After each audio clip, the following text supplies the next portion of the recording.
Every Sunday, thousands of people sat in the pews of a massive Texas church, hanging on every word from their spiritual leader. But behind the scenes, something troubling was happening. Pastor John Hagee had built an empire worth over $1 billion, yet controversy after controversy threatened to unravel everything he'd worked for. From shocking statements that made headlines worldwide to financial mysteries that raised serious questions, the man who claimed to speak for God found himself facing accusations that shook his foundation. What really happened to one of America's most powerful religious figures? John Hagee didn't start as a household name. He was born in 1940 in Louisiana, the son of a Pentecostal minister. Growing up in a church environment, he learned early how to captivate audiences with powerful sermons and biblical interpretation.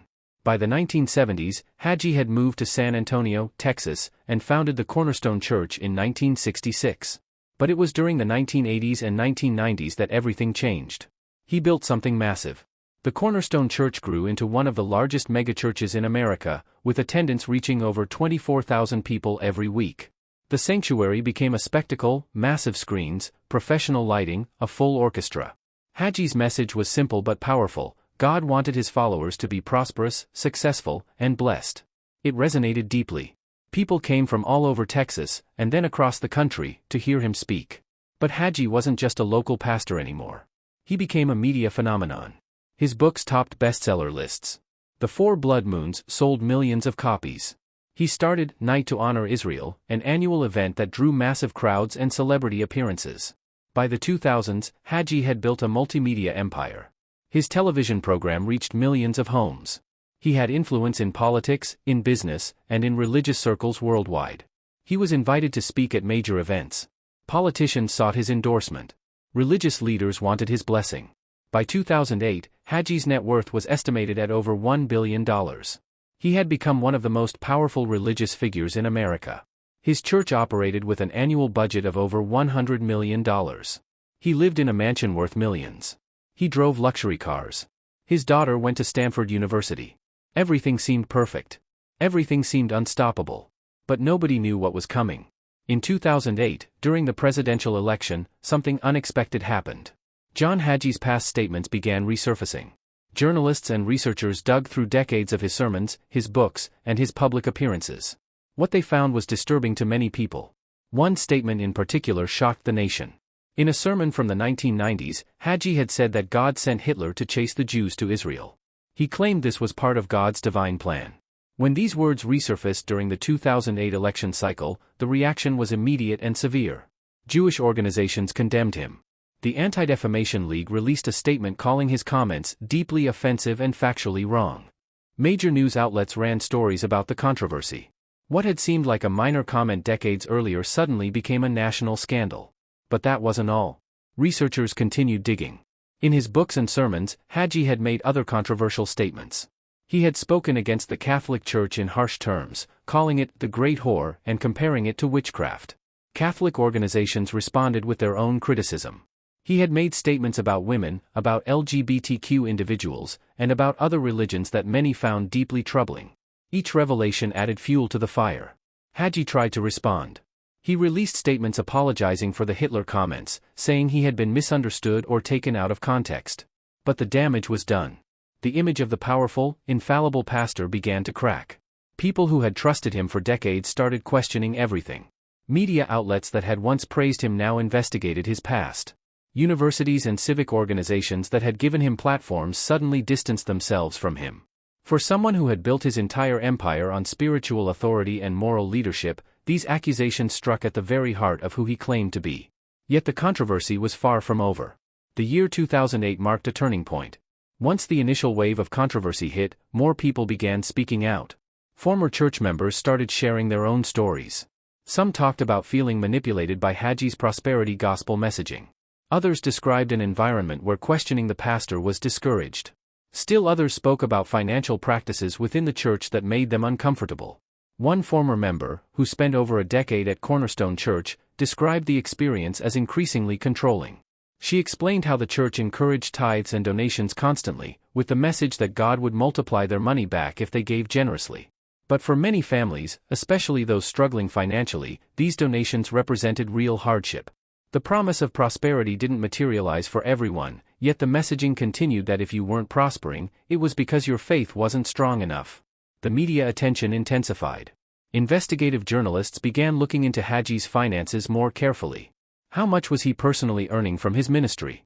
What was the breakdown of church spending? Were donations being used appropriately? These questions, which had rarely been asked before, now filled newspaper articles and television segments. Political figures who had once proudly associated with Hagee began creating distance.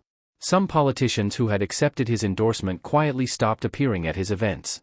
Organizations that had partnered with him reconsidered those relationships. The influence he once wielded seemed to evaporate almost overnight. The powerful religious leader who could make or break a political candidate suddenly found himself isolated. But what made the backlash even more severe was Hagee's response. Rather than deeply engaging with the criticism, rather than showing genuine humility, he often doubled down. He defended his statements. He claimed he was being persecuted for his beliefs. He suggested that his critics didn't understand biblical truth. This defensive posture only frustrated people more. It made him seem unrepentant. It made him seem arrogant. The cracks in his foundation were spreading fast. As the controversy deepened, serious questions emerged about money. Lots of money. The Cornerstone Church operated on a massive scale, with an annual budget exceeding $100 million. But where exactly was all that money going? The question became increasingly difficult to answer. Church financial records are typically private in America. Unlike corporations or nonprofits that must file detailed tax returns available to the public, churches operate under different rules. They don't have to disclose exactly how they spend donations.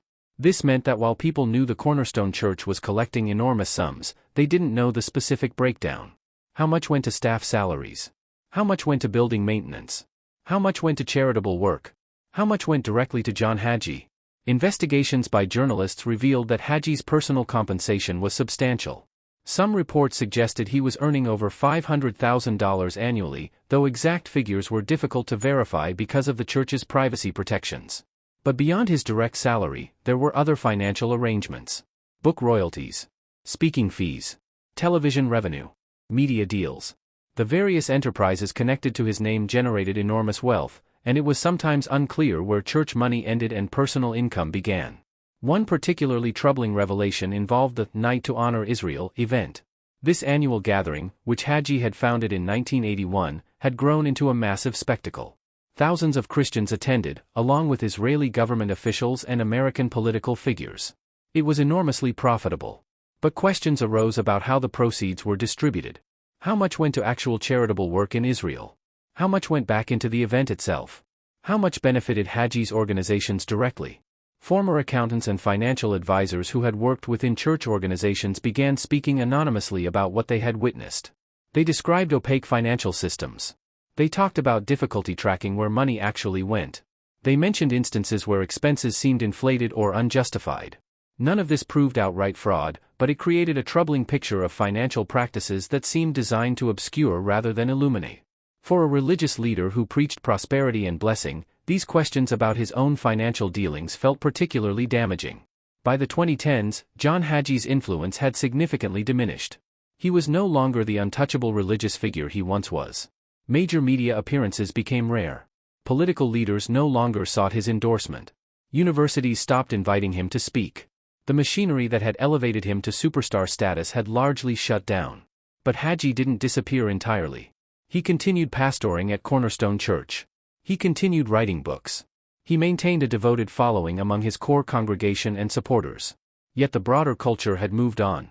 The mystique was gone. The sense of invincibility had evaporated. He had become a cautionary tale rather than an inspiration. What made the fall even more significant was what it revealed about the nature of religious authority in America. Hagee had built his entire empire on the idea that he was specially chosen by God, that he possessed divine insight and spiritual authority that others lacked. But when his human flaws and controversial statements were exposed, when his financial practices came under scrutiny, when former followers began sharing their negative experiences, the entire foundation collapsed. It turned out that being a powerful preacher didn't make you infallible. Being wealthy didn't make you righteous. Being famous didn't make you trustworthy. The Cornerstone Church itself began experiencing changes. Attendance declined from its peak. The explosive growth of previous decades slowed considerably. Some longtime members left, disillusioned by what they had learned about their pastor. New members were harder to recruit in an era where information spreads instantly online and Hagee's controversial history was just a search away. Hagee's books, once bestsellers, stopped selling at the same rates. His television programs' viewership declined. Speaking invitations dried up. The financial empire that had seemed so solid began showing signs of strain. While the church remained financially viable, it was no longer the juggernaut it had been.